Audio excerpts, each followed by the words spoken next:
All right. I think we're live right now. We are indeed. All right. Hello, humans of the earth. Thank you for joining us on this live stream. My name is Kevin, and I'm joined by QUAYJo. Hi. He has traveled the world over, lived in China for more than a decade, and speaks Mandarin Chinese in a way that makes me envious. Thank His you. social media following is just as impressive. Tens of thousands of his followers come to see him every day to learn real, useful Chinese tips, myself included. And my goal in doing this live stream today is to share my platform with QUAYJo so that he can share his subjective experience on the sensitive topic of racism in China and elsewhere. And my hope in doing this is that you'll listen and be inspired to do something of positive, meaningful consequence about racial injustice, whether you're living in China or anywhere else in the world. QUAYJo, thank you for joining me today, man. It's good to be here. It's good to be here. So, if you guys don't know me, my name is QUAYJo, and I'm the creator of Elementary Chinese, and that's another YouTube channel. It's also an Instagram account. And basically, I've lived in China for 10 years, and on that account, I teach people who are struggling with learning Chinese on their own how to make big Chinese progress. And I love what I do, and I love living in China, actually. I'm really sad to be stuck in Mexico right now because of the you-know-what that's running around the world. And I can't wait to go back to China. So Kevin, thank you for having me here. And as I share, I need to make a few statements. Number one, obviously I'm Black. Hi. And but I'm not from the African continent. I've never actually set foot on the African continent. Therefore, I can only speak for myself as a Black American. The experience of being Black in China as an African is different. And Kevin, we'll talk about that because I've been told that by my friends from various African countries, by Chinese taxi cab drivers, and so I'm just here to speak to you guys. Thank you for watching. Thank you for being here. Thank you for being kind and being open and lending us your ears. But I'm just here to speak to you as a guy who grew up in the United States. I'm from Seattle, Washington. I traveled to, I've lived in France for a good amount of time. I've lived in Mexico. I am in Mexico. I've traveled to Italy, to Russia, to Greece, to Canada, and I just try to share as best as I can my experience, one, to help you understand, two, to tell you why I don't think we should be forced, those of us who are China fam and live in China, to address racism in China. Yeah, man, you actually just posted a video on Instagram. It was from the heart, and it felt like a response to comments saying that you should address Chinese racism. But even in the video itself, you said you didn't feel the need to address racism in China. So why have you decided to talk to me about it today? I actually came here to talk to you about it today, not so much to discuss racism in China, but just to make clear that racism is something that we should approach in the correct way. And I have very strong views. While I don't like racism in China, I have very strong views about what we are doing with our time and what you guys are doing with your time who are watching, and what you can actually do to counter and even change this racist tide. Because we have a moment, yes, Black lives, all lives, but in this specific case, Black lives have always mattered, but fortunately and unfortunately, but fortunately now, they matter to most of the world, actually. So I'm here to say what you can do about it and set the record straight for righteousness in China. So you did say before that you've acknowledged that China is racist. I mean, any country is going to have some kind of racism. Sure. But you said, "Give me Chinese racism any day." Can you explain what that means? Yeah. Look, first of all, I don't believe there's Chinese racism. I don't believe there's Russian racism or French racism, or American racism. There are racist people in those countries, but it's not a country issue, lest you think that every person from China is racist or every person from these other countries I've been to is racist. But yeah, so basically I put a video out. It's been well received on Instagram at Elementary Chinese about racism. And yeah, I was talking with this one girl in the DM, and she was pressing me to give my opinion. And I said, look, quite frankly, I'll take Chinese racism any day. Give me more of it. You know why? Because in other countries, I've been stared at in ways that would make my skin crawl. Like I knew I needed to get out of there to keep myself safe or to keep the situation from escalating, you know? And the fact is that like, if you're a white man, you probably will never know what that feels like. And I'm happy for you. Like if you're Asian, you maybe will never know what that feels like. And unfortunately, if you're a woman right now watching, you probably, like I pray not, but you probably do know what that feels like. And so like that's happened to me. I mean, I've been denied entry into the US momentarily because of my skin color. Even with your US ID? Even with my US ID.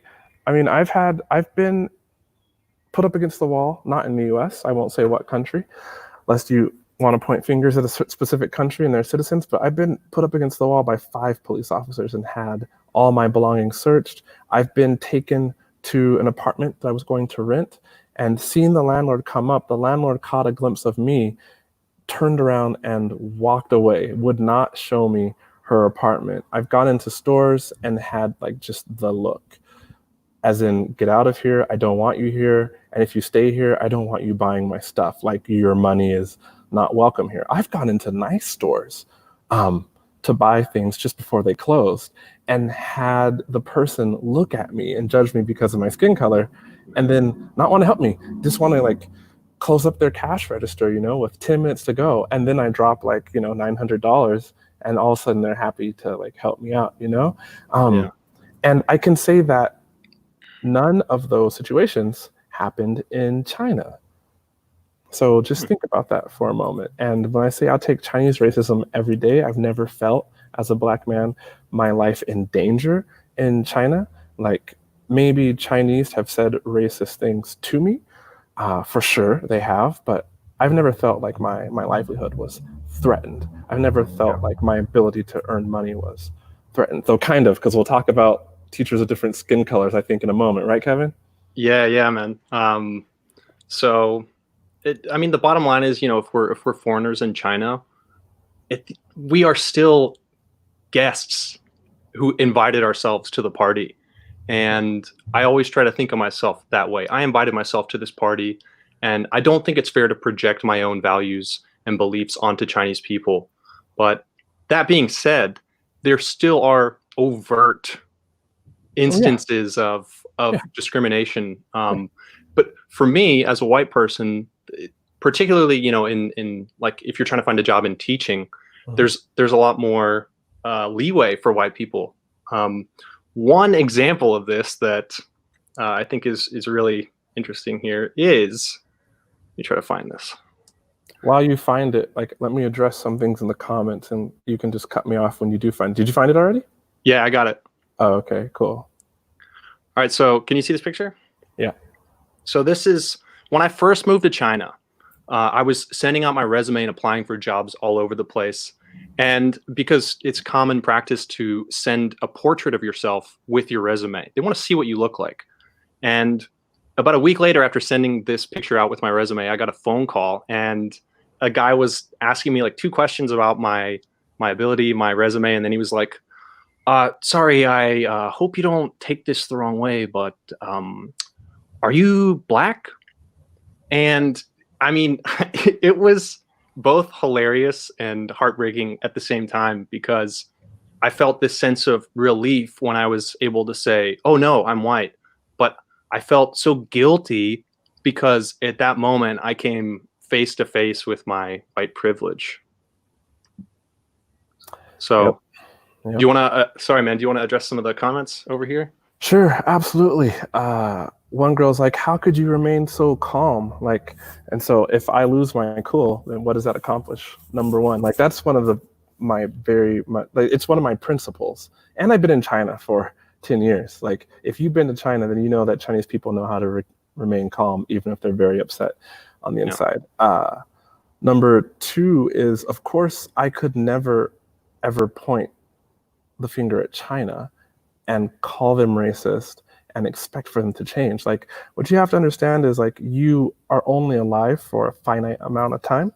And like this minute, thank you for being with us on this video, but you can't get this part of your life back. And so like, I really believe that I need to concentrate my energy, and I hate wasting my energy. You should hate wasting yours too. For example, all the comments online, like if you're spending time arguing about this, especially if you're not Black and you're white and you're arguing with somebody else who's white or Asian or whatever about the issue, you got to ask yourself, after exchanging, like, say, 17 comments back and forth on Instagram or on Reddit or whatever forum you like, what did you actually accomplish with your life just then?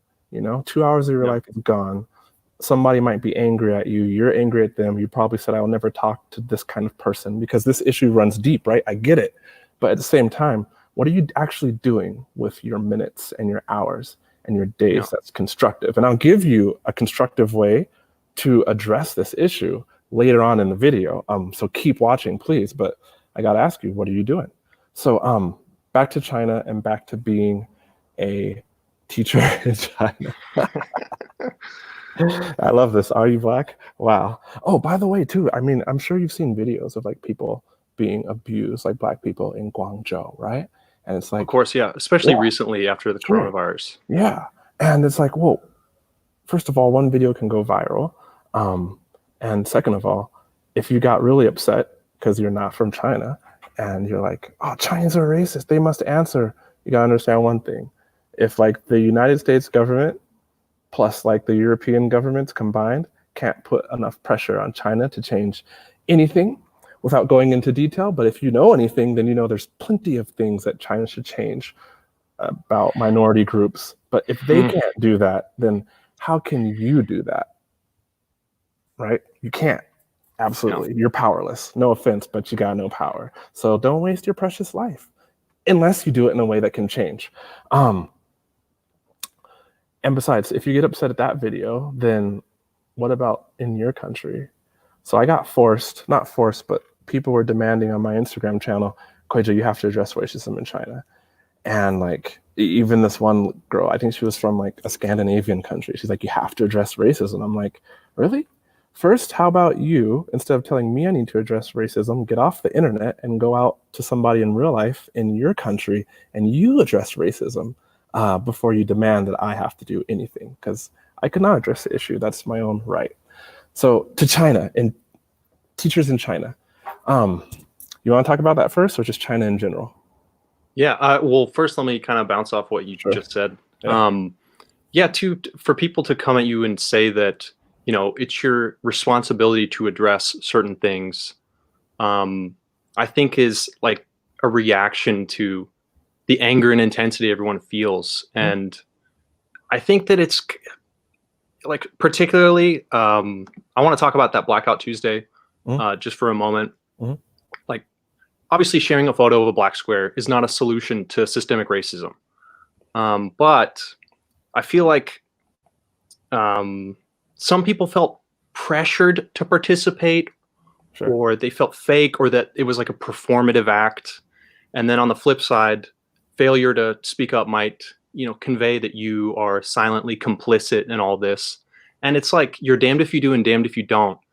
And, you know, you're right, man. I spoke up about it. I tried to speak out against the people that were criticizing or minimizing this movement, because at the end of the day, you're right. Sharing a black square does absolutely nothing. But one side effect of doing something like that was it was like sending out a beacon. It was like letting my friends know, hey, this is not a proud moment. I'm not like, I didn't create this so that I can stand on a pedestal. I want people to know how I feel and show support for the Black community. And the side effect was we started talking, and then you just said to me, why don't we do a live stream? And it's because perhaps, I don't know, perhaps because, you know, something that simple could have been the snowball that pushed this down the hill. And now, you know, I'm happy to use what I can. I'm happy to provide my platform for you. And I want to encourage other people to do the same, to amplify Black voices and to, you know, just share more Black voices, because people need to listen.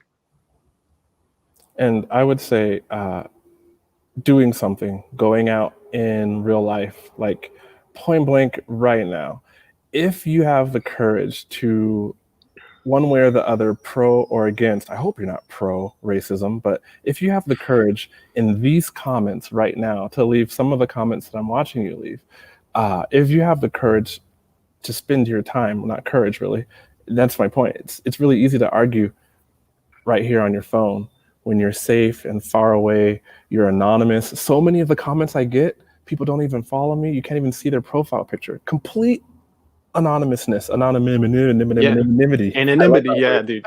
Yeah, no, it's true, man. People come on anonymously and they let their real inner voice come out, and it's ugly. Yeah, and it's the worst when people do it from behind that anonymous.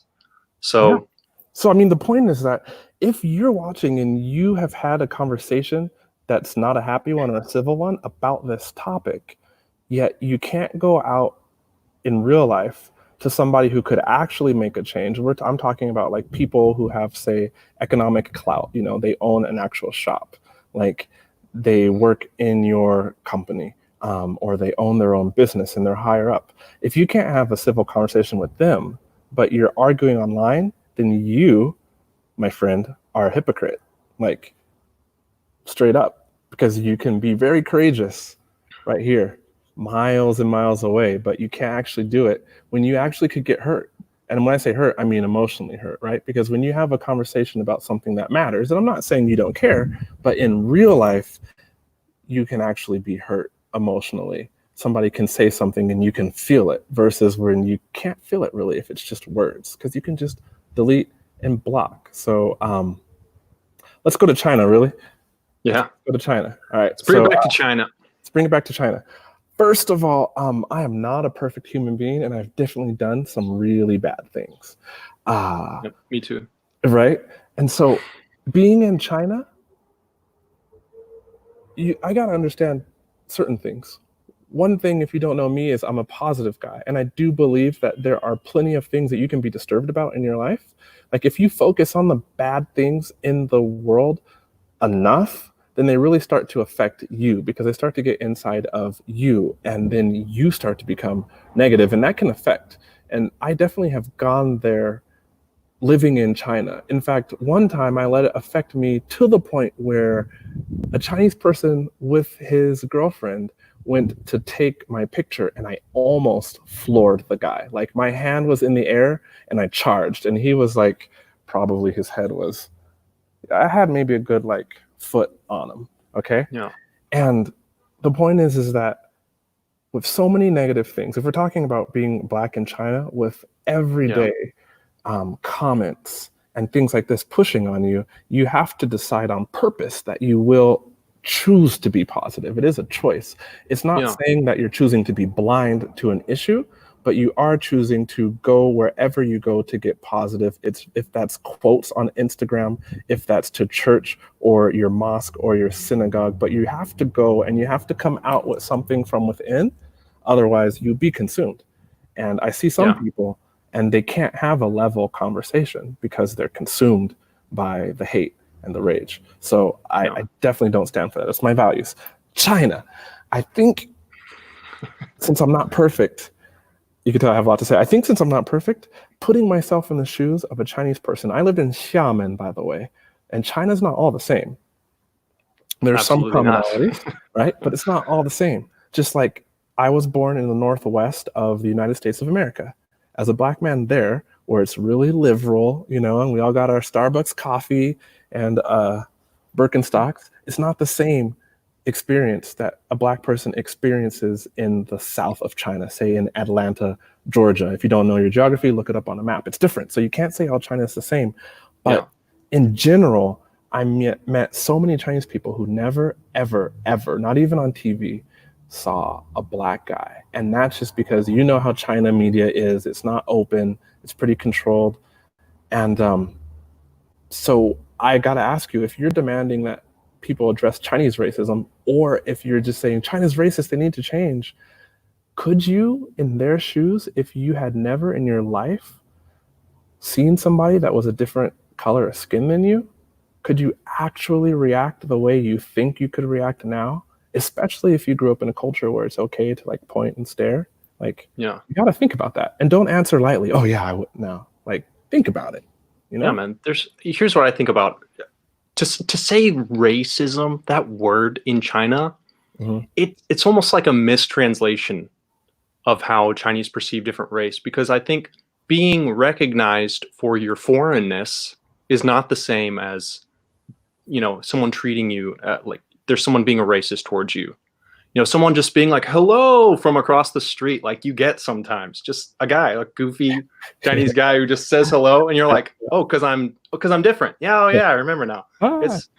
But sometimes, it's a guilty pleasure being in China is to be a foreigner means you're different. I choose to be there myself, and acknowledging that difference, having other people acknowledge it sometimes makes me feel special. But that's only when I'm in a good mood. If I'm in a bad mood, I sort of project my emotions onto people. And when I see children point or whatever, I don't think there's any ill intent, because especially in small towns, like you said, you're from Xiamen. I was in Rizhao. It's like unknown city in Shandong. Yeah, tiny place. Everywhere I went, without fail, was like, whoa! And it's like, yeah, if I'm in a bad mood, dude, I'm like, fucking racist, man. But if I'm in a good mood, I'm like, yeah, that's right. I am different. So. Like you said, it's important to stay positive, because you can only really control your attitude. You can't go in and change the way that China collectively thinks. So in China, definitely racism. It's quite funny. As a teacher, I taught there for like 9 years. I still teach there. I just teach Chinese now to you guys. Me too. Right. So as elementary Chinese on Instagram, YouTube, shameless plug. So the thing is as a teacher in China, Chinese people, they don't want to see Black teachers. And generally they will allow, I know plenty of Black people that I taught, right? But the thing about skin color is like, they're very open in China about the color of your skin. It's not as taboo of a topic as in the USA. And so this is something where it does suck to be a Black teacher. That's just reality. Because what happens is teachers are paid by schools or training centers, right? And those guys have to make money.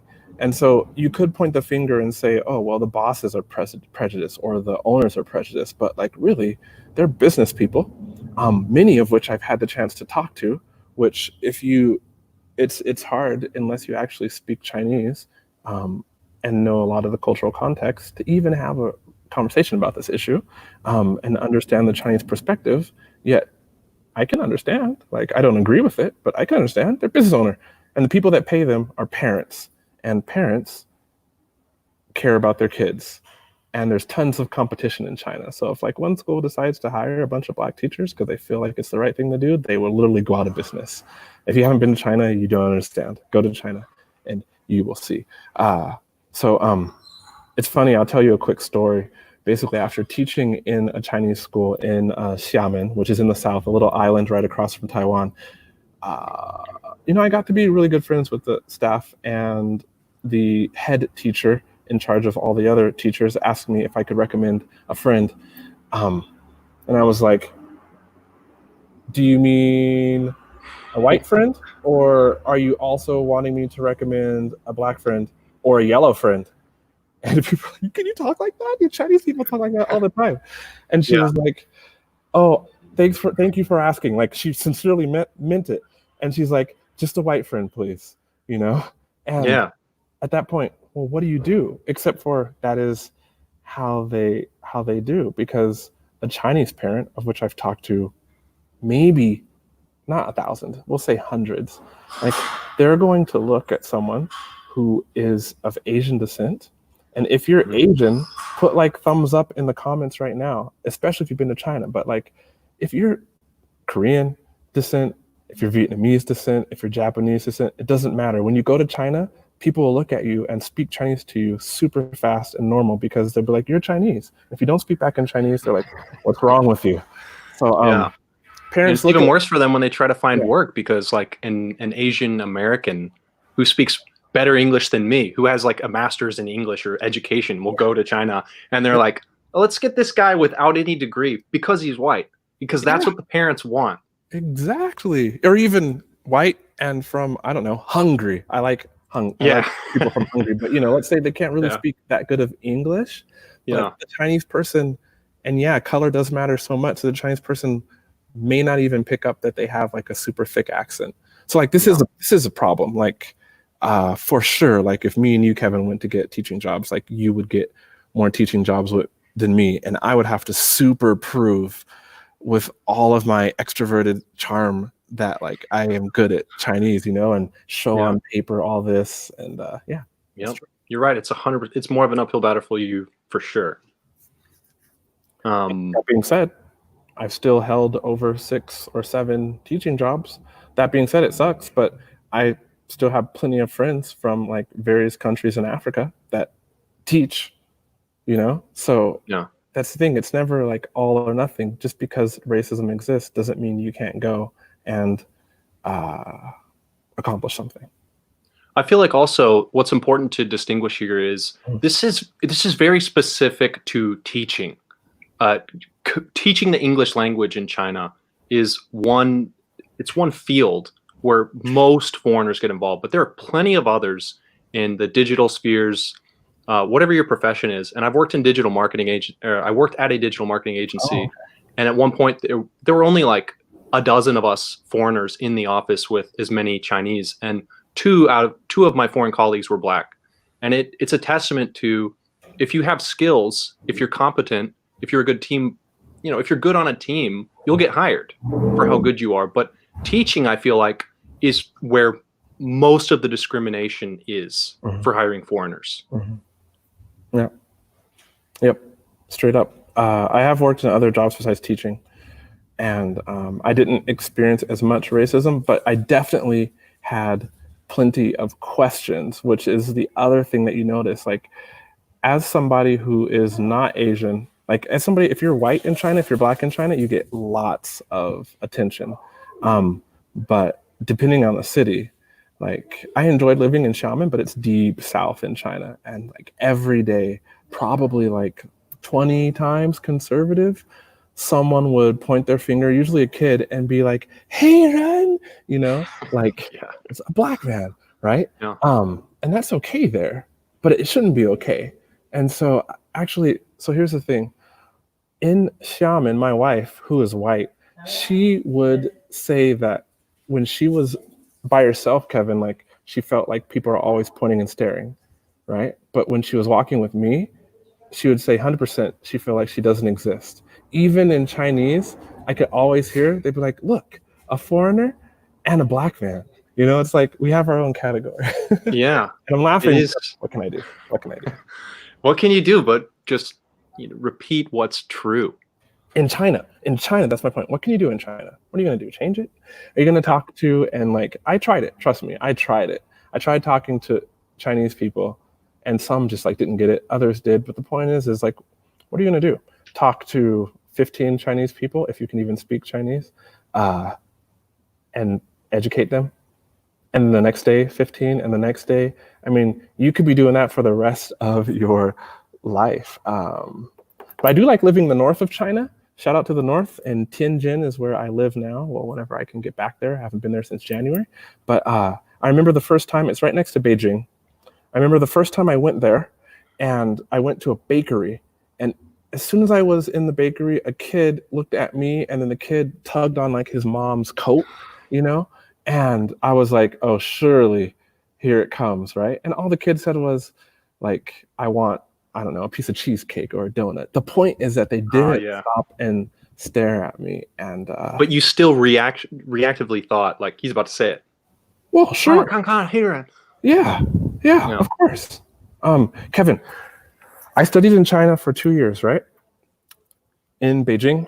And the funny thing is I lived on campus for 3 of those semesters. The 4th semester, I lived in my own apartment in a little area. It's mainly Korean, called Wudaogao. And it's in like the north in the Haidian Qu, which is the Haidian area, subdistrict, whatever you want to call it, kind of by where Beijing University, or Tsinghua University, and Beijing Language Culture, I never get that right, BLCU, BCLU, whatever that is, where all like the foreigners go to learn Chinese in Beijing. And I remember the first day I woke up in my own apartment feeling a little just way out of the norm, and like something's off. Why do I feel strange? And then I realized it's because I heard kids laughing. And I was like, why does that feel strange? And then like, oh, it hit me. Because up until that point, every time I had seen a child walking on the street, their parent would see me or the kid would see me, and the kid would kind of go behind the parent because they're like, ah, what the heck? Literally. Or the parent would put their arm on their kid and like pull them around to the side or to the behind. And like the kids were always quiet under the shelter of their parents. And yeah, that sucked, but I have to make a distinction. It's one thing I love how people are talking about Star Wars as if that mattered. as if something worse hasn't happened in like most of history in the US.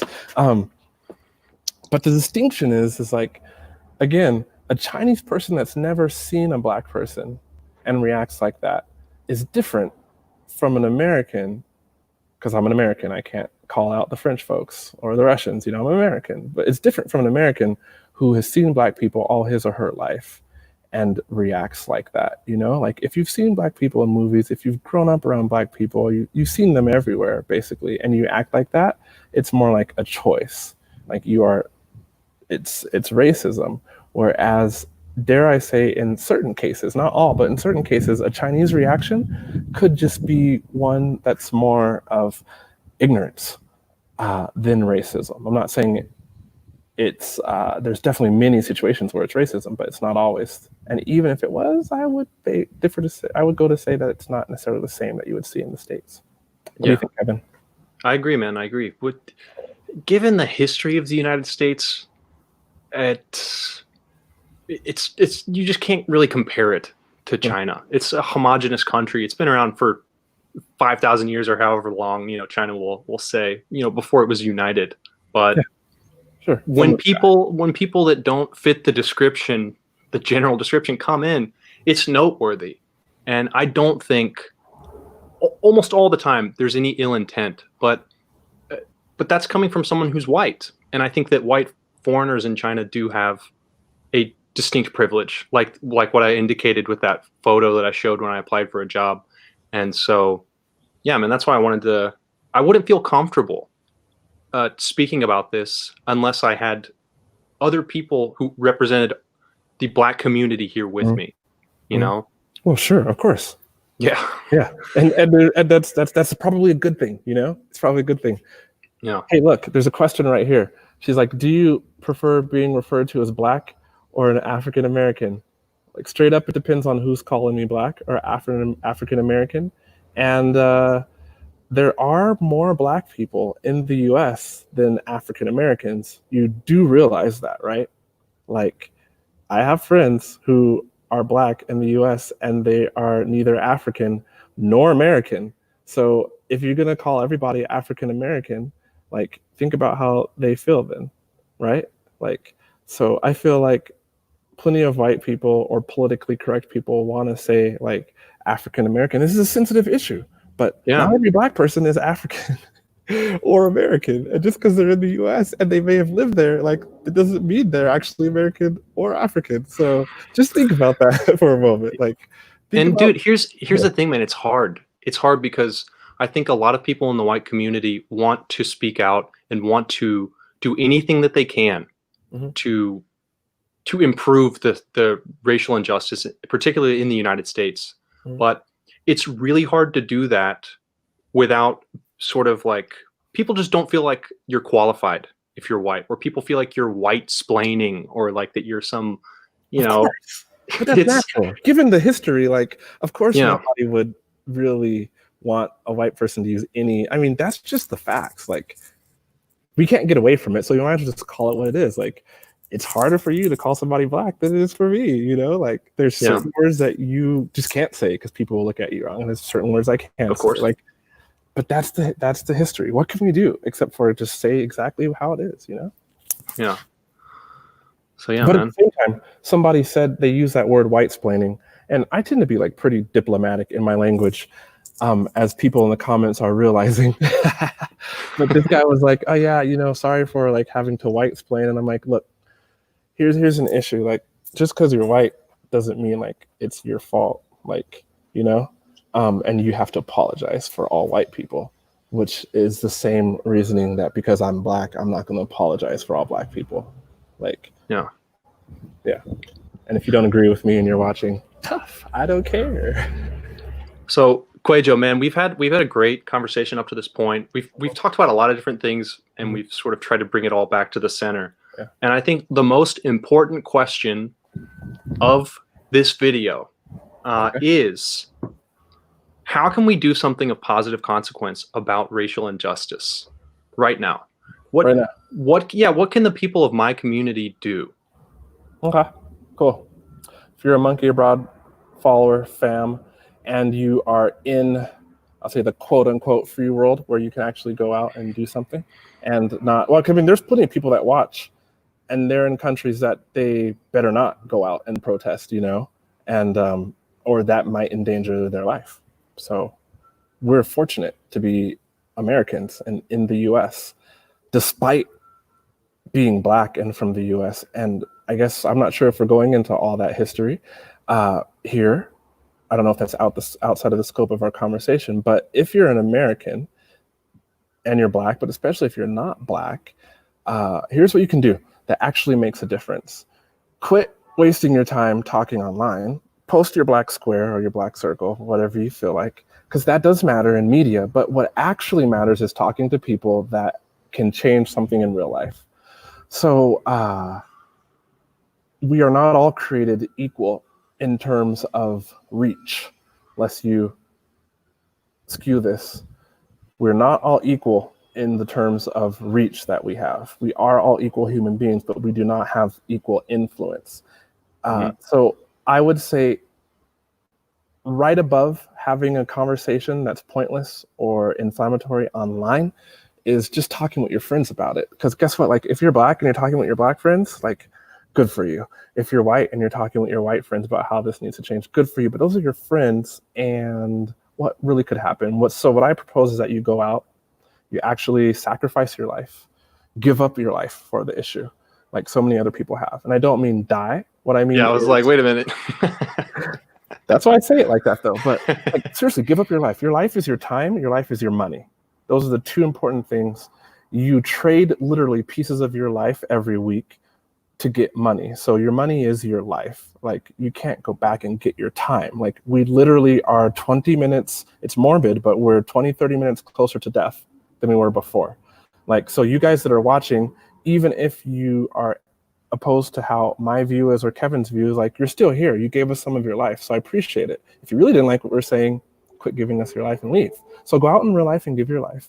Donate your money to a place that is actually doing something. And if you're like one of those people who's like, I'm not going to donate because I'm super cynical and jaded, and if I donate my money, it will end up like paying for a golden throne in Russia, or I don't know, whatever crazy excuse you make up, then how about you give up a little more of your life and go to Google and do some research instead of just complaining, and go find some place where your money can be well used for the cause.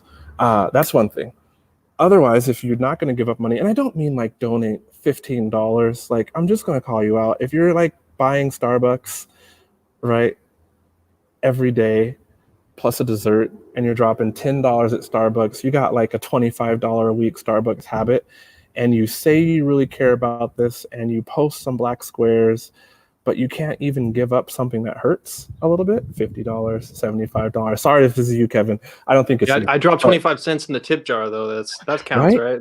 Like, give something that makes a difference, something that hurts you. Because here's the thing, and like, this is off topic, but not really, because I teach Chinese.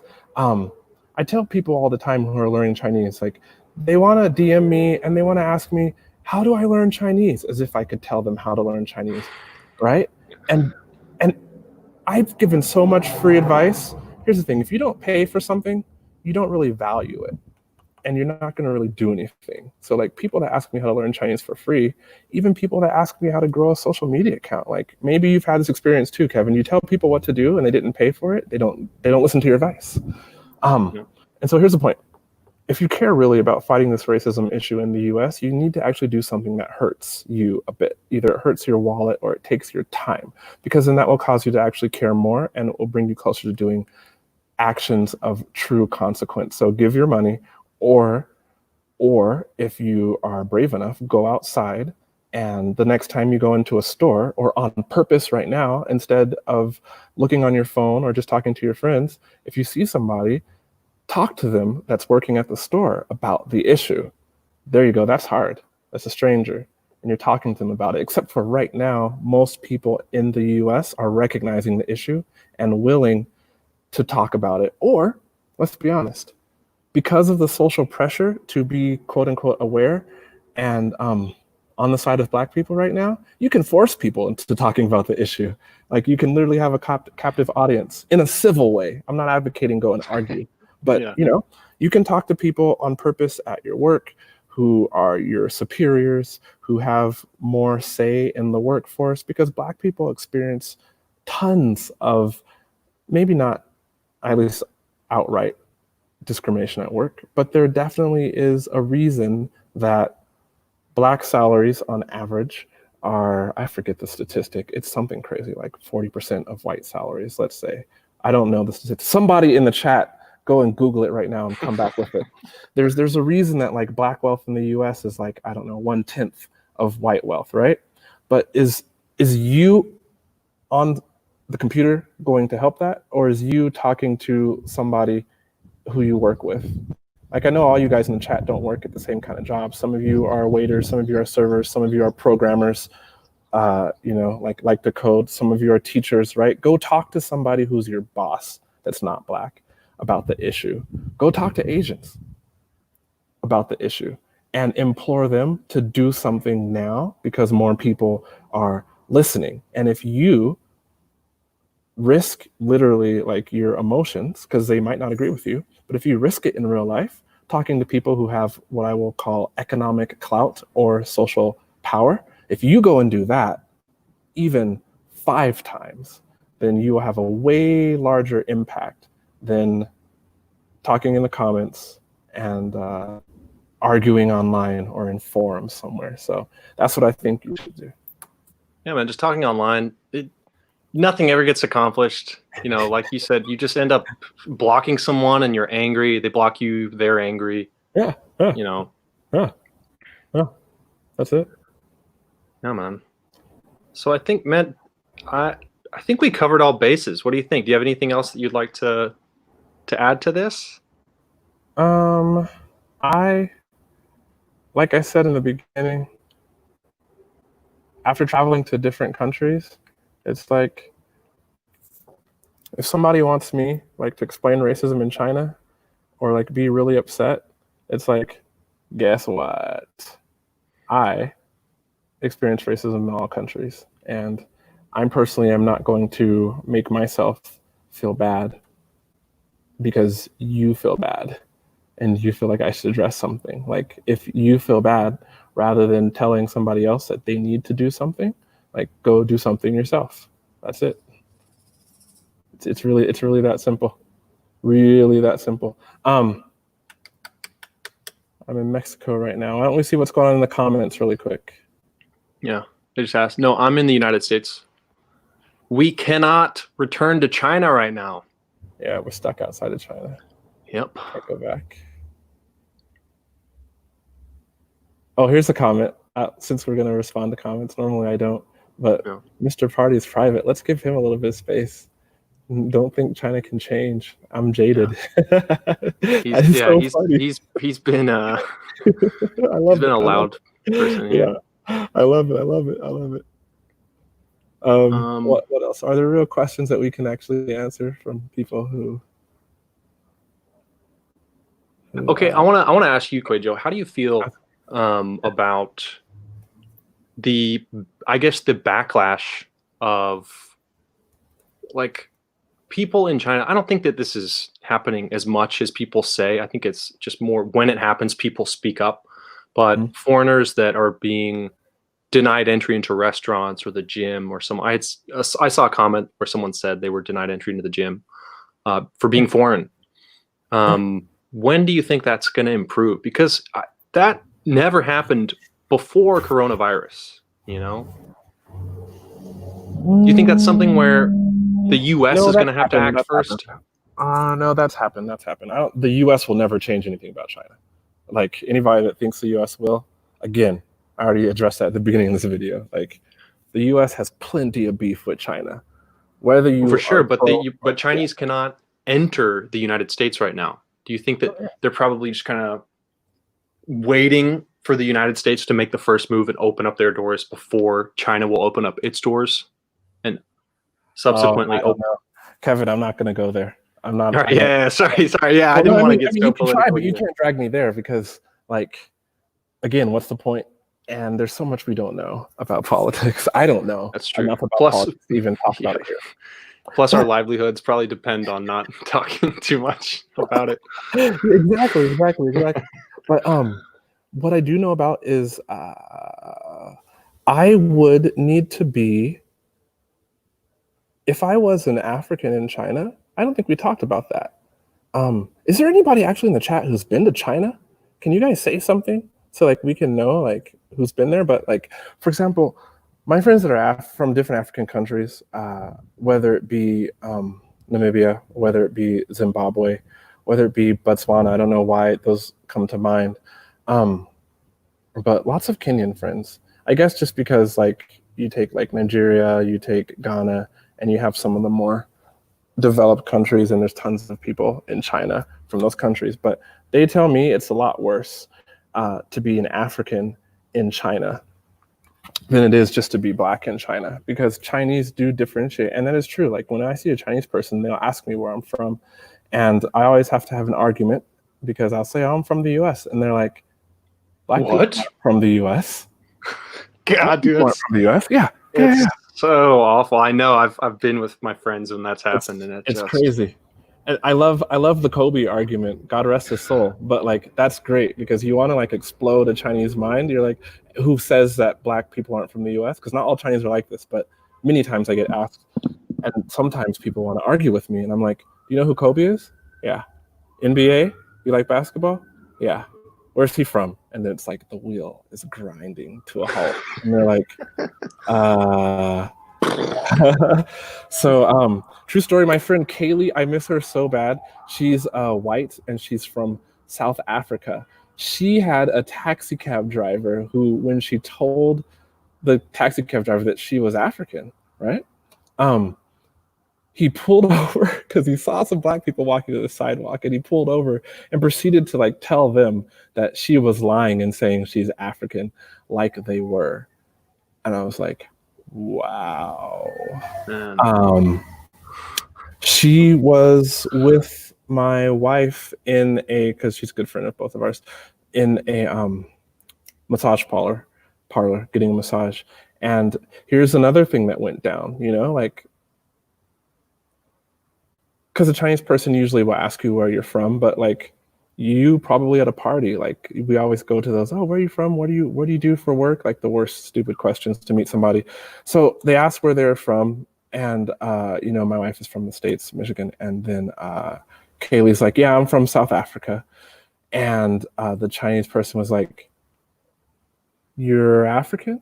And the next words were, but you're too beautiful to be African. And I was like, oh my gosh. Like, wow. So it's a different plight. Like most of the people that I know, not most, all of them actually, who are in China.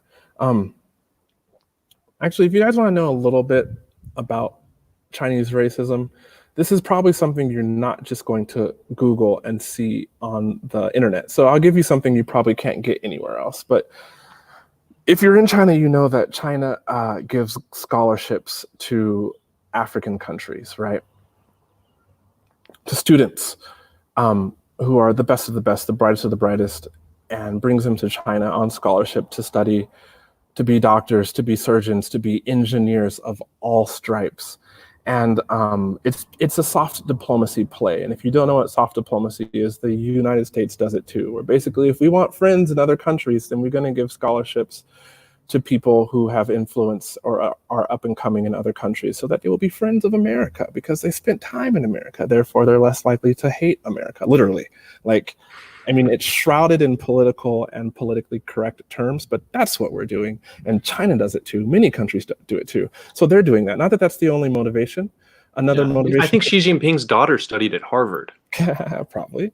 I don't know. But it could be a resource grab too, because the African continent is rich in resources. And so China needs resources, like many countries, including the US. And they give lots of scholarships to students from the continent of Africa. So I've heard this a good number of times from Chinese people, but as a Chinese person, when you hear like a tiger mom, you know, and you hear about Asians stereotypically getting higher grades in the US than like Americans, you know, like, I mean, you know, the stereotype. Like, I went to college, and who were the ones that were pushing the curve usually in like my physics class? Like, it was my Asian friends, you know, and I'm like, just quit studying so hard so I can like pass. Good Lord. No, but there's some truth here, which is that in China, there's so much competition that if you're getting like 95% raw scores, that's not enough. Like, literally, you have to compete against way more people from the elementary school level in order to get into a decent middle school. And then at the middle school level, once you go into high school, you also have to take like a pretty hard test to get into a decent high school. And only the decent high schools, and I'm speaking in general strokes, correct me if you're wrong, but I think I know a lot more because I've been there for 11 years and taught in schools. Once you go from high school to college, it's also a big competition. It's just hard. And so people that bash on the Chinese education system also don't understand that, like, and I am just talking facts. Like, if you have that many people, if you have a class of 50 and there's 18 of your classes in like every grade that you've been in, the competition's just higher, okay? And that is also a reason why like Chinese people are good at just memorizing facts and numbers and things, because like there's no time to be creative on a test. Li Chengjiang says that's true.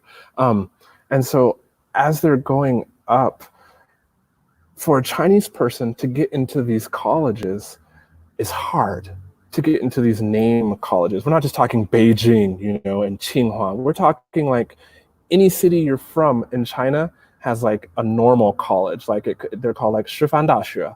Like it could be Shanghai Shifan Daxue, it could be Xiamen Shifan Daxue, it could be whatever Shifan Daxue, right? There's a Tianjin Shifan Daxue. It's like whatever normal university. Yeah. And there is definitely a sentiment among Chinese people, not everyone, but they're like, how come there are, and in China, many African students are seen as poor.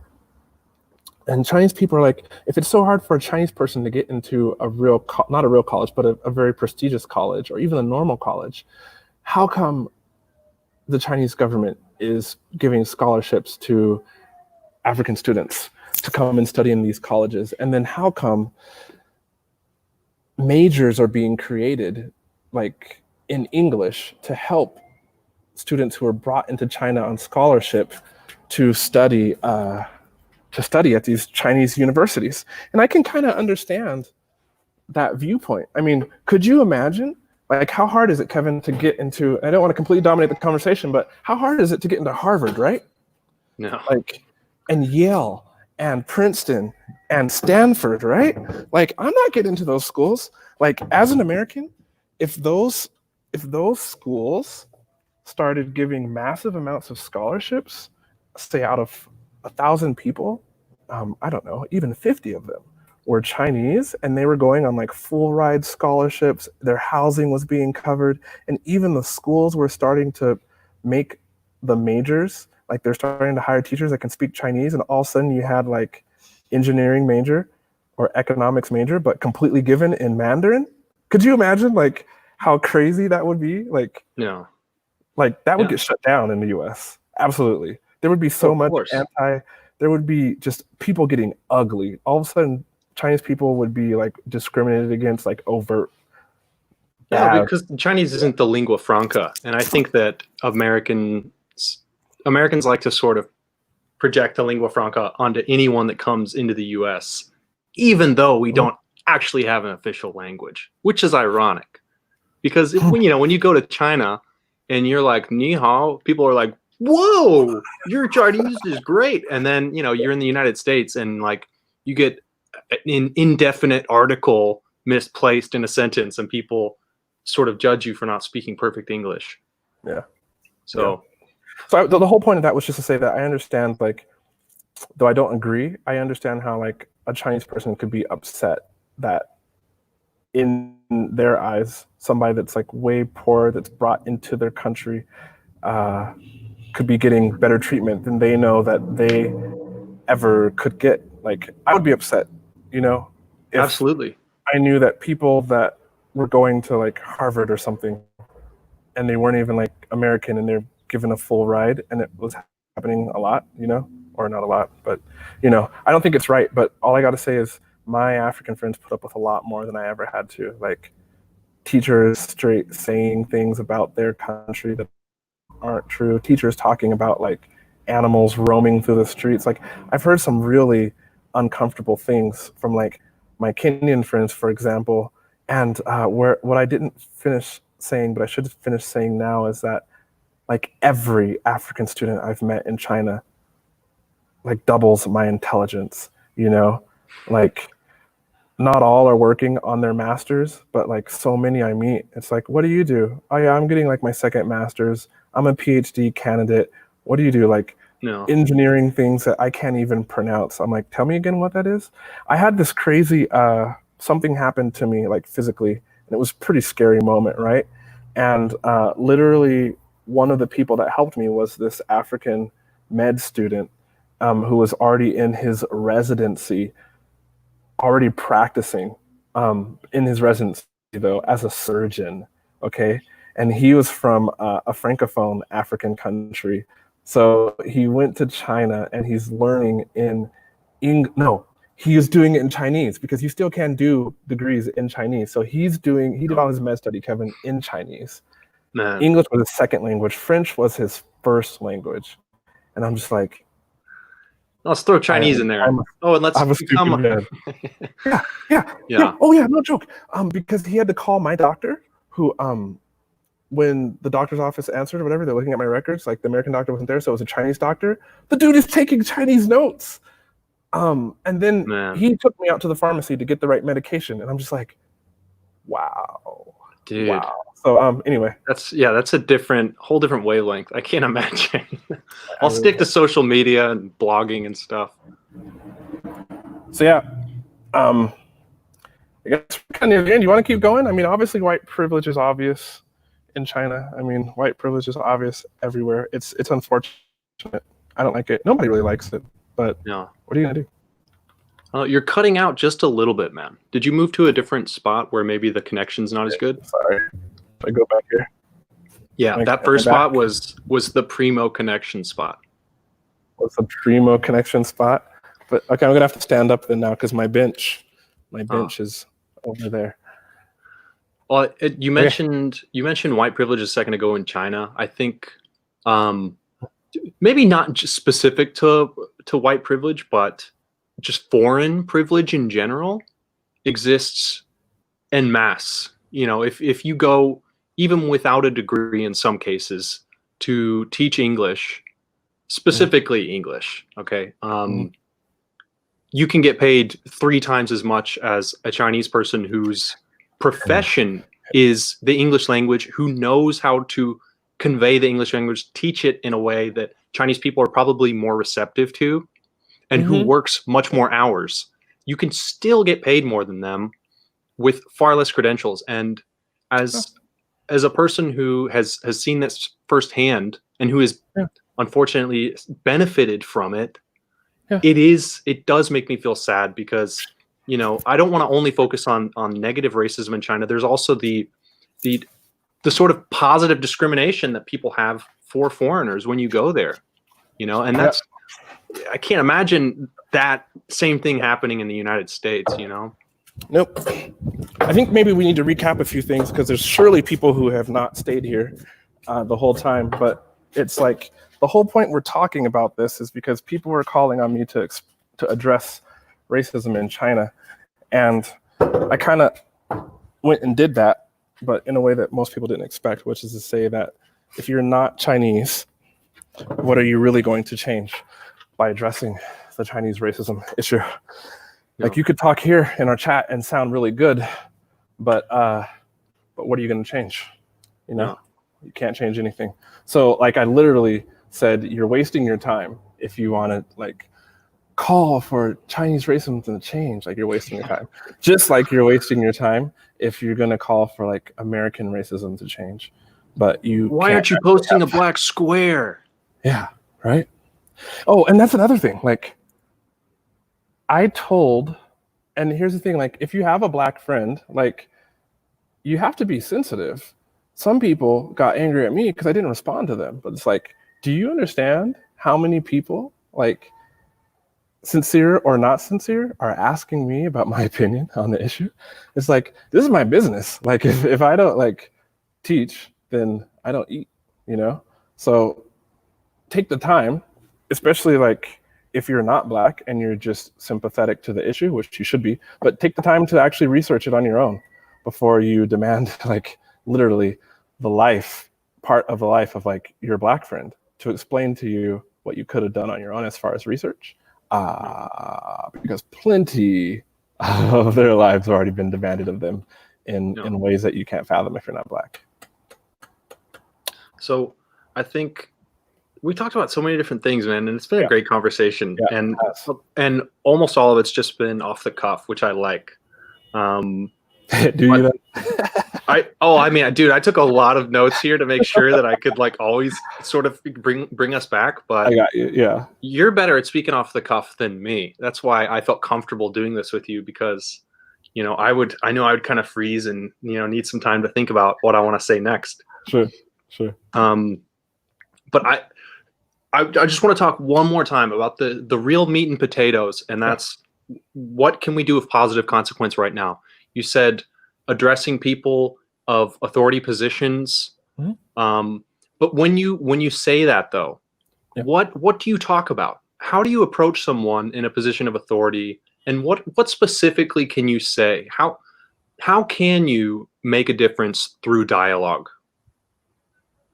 You leverage your skin color and you start in a way that would be received. I don't know where this is coming from, but if I wanted to talk to somebody that was the same skin color as me, I would leverage my skin color first, which means like, I mean, I did it on Instagram, for example. Like I said, you want to see me address Chinese racism?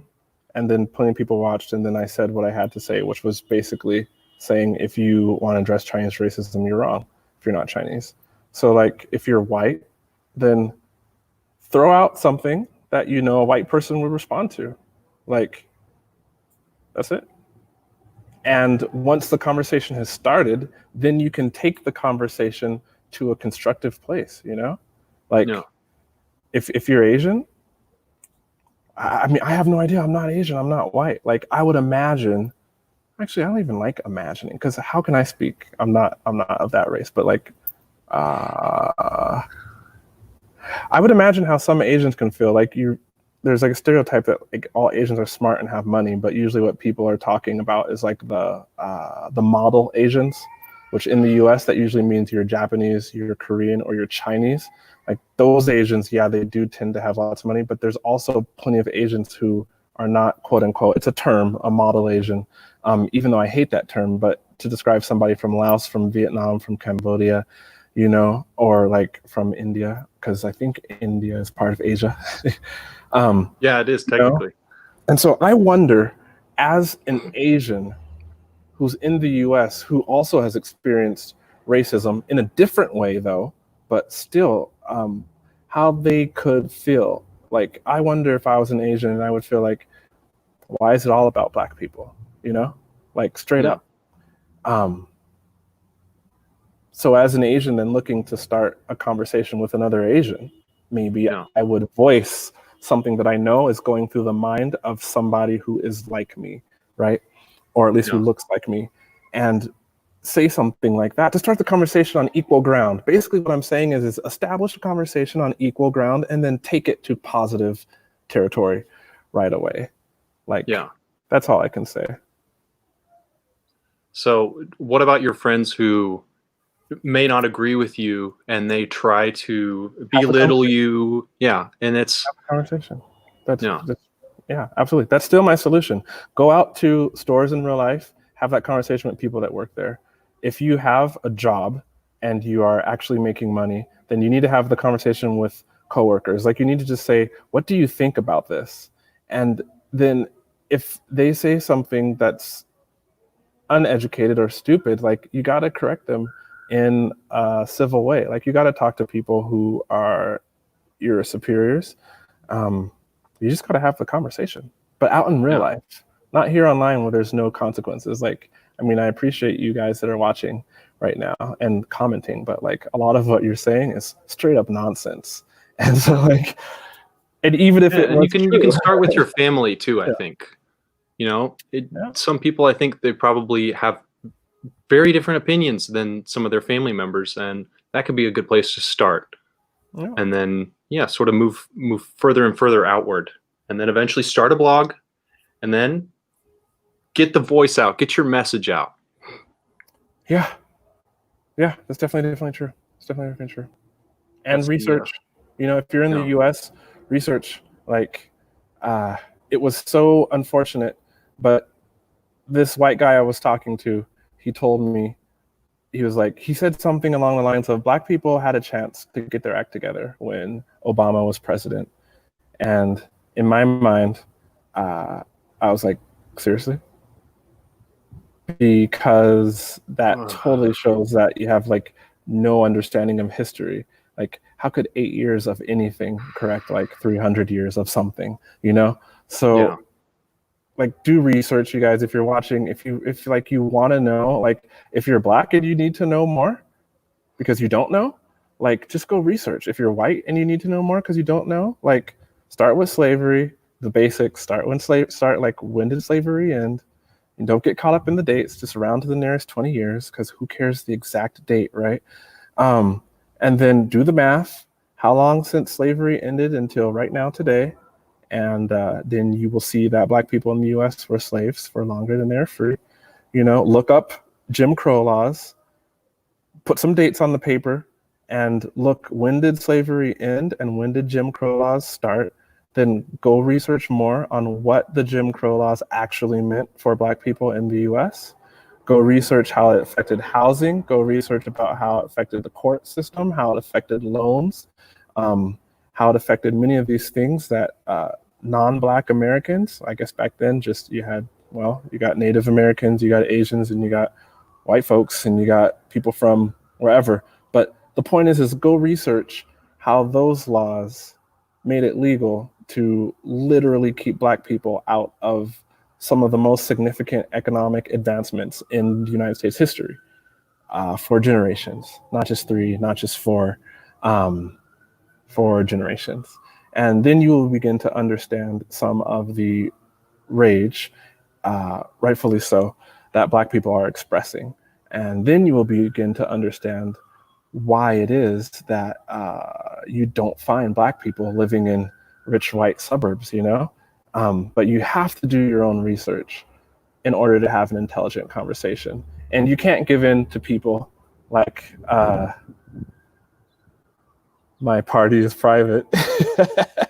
They're spouting absolute nonsense, though they might know, though they might actually know some facts, you know, but for whatever reason, either because they're really upset, they just No, choose he's to this continue guy to might party his privates. Sorry to interrupt you, man. Yeah, he's been on a tangent. He's off to Yeah, I make love some it. I love calls. it. How to address racism in China.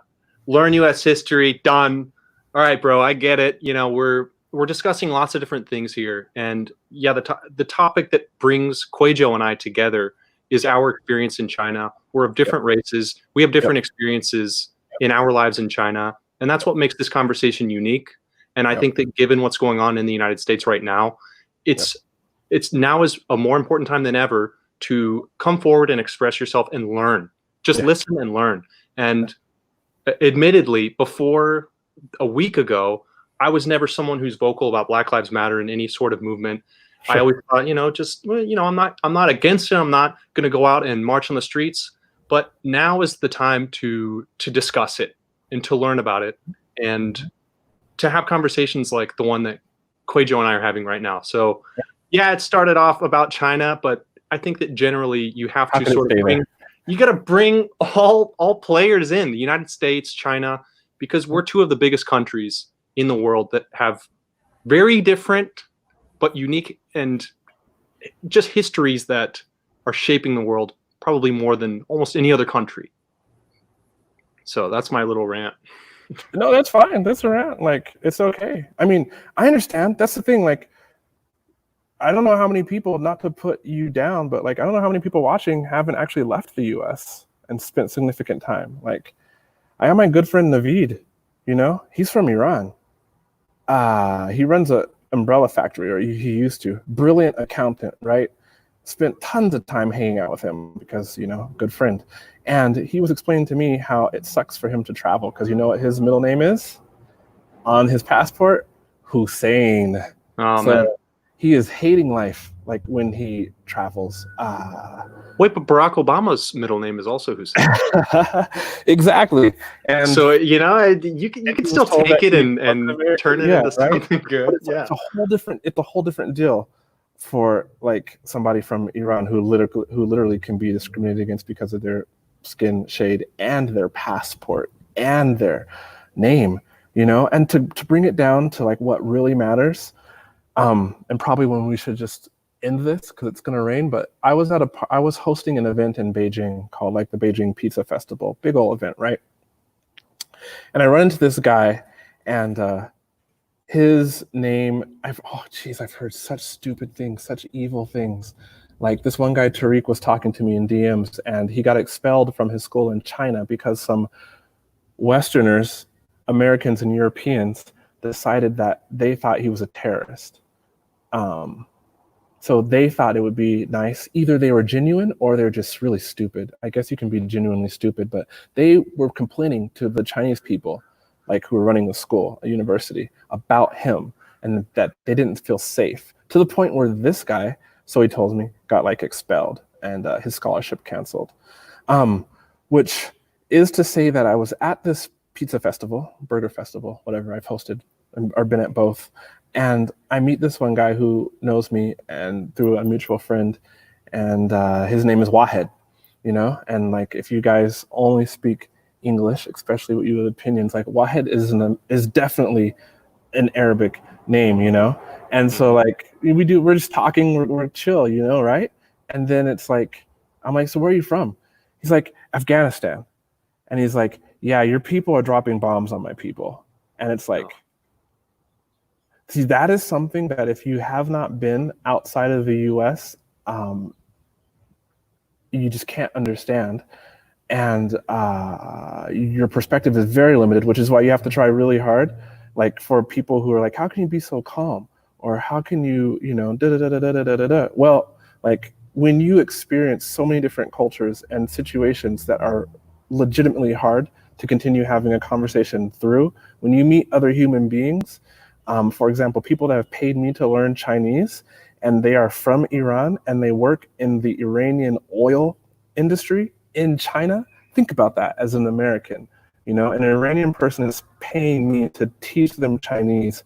It's an Iranian woman, okay, and she works in oil. And think about all the sanctions that US has put on Iran.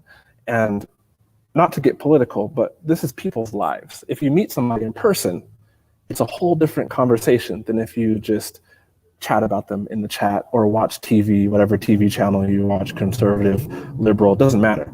So when I talk and when you see me, you don't see what's behind in our experiences. And Kevin, I'm sure you have plenty of equal experiences, you know? So I meet this guy Wahed and he says like, your country's dropped bombs on my country. And at that point, I got a decision. I can get defensive because what he says is absolute facts, or I can just reach out as a human and be like, dude, I'm sorry.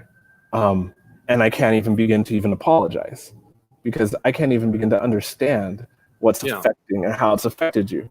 Yeah, man, because it wasn't you that dropped the bombs. Exactly. But you come from the place and that has done it, and your house is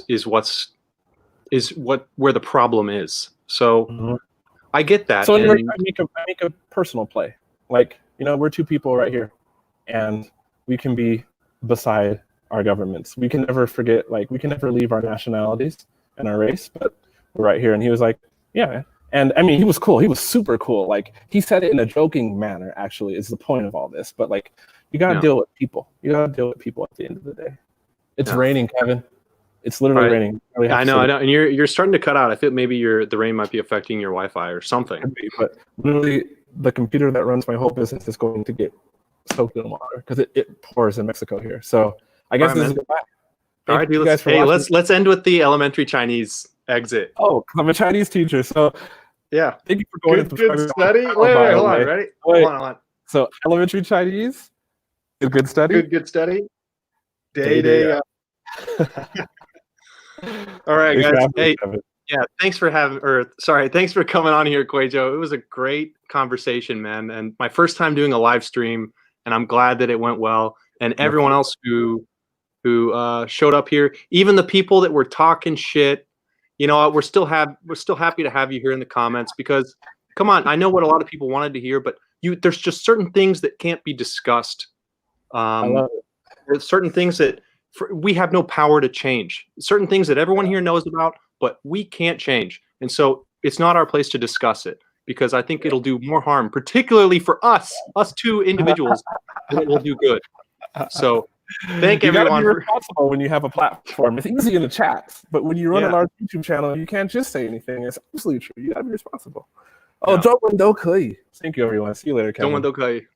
All right, QUAYJo. Thanks, man. Take care. Wait, how do you end this thing?